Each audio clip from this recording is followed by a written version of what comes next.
Вкупните приходи на 8 најголеми трговски фирми во државата лани биле 750 милиони, а нивната добивка 30 милиони евра.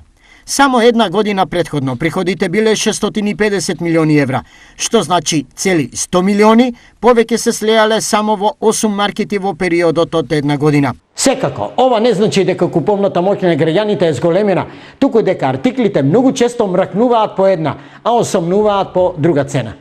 Токму цените се клучниот проблем за сите, а во целата економска агонија државата прстот го впери во трговските маржи. Дали трговците заработуваат со мерка? Со исто мислење и министерот за економија Крешник Бектеши, кој превентивно ги замрзна цените на одредени артикли, но крунски сведок за него се финансиските извештаи на најголемите супермаркети. Така, КАМ лани имал приход од 187,5, а добивка од 5 милиони евра.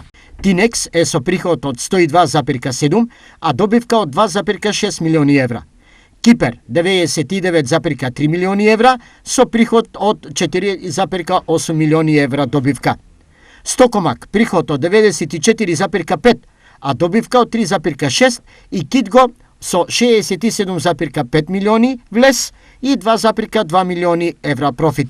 Поради овие добивки кои Бектеши ги оквалификува како неетични, а во некои случаи неморално високи, владата донесе одлука за маржата да биде од 5 до 10% замрзната, и тоа 5% на трговијата на мало, а 10% на трговијата на големо. Ограничувањата на маржата не го носат очекуваниот ефект, потребна е помош од пазарната инспекција и реакција на граѓаните. Немоќно признава Бектеши.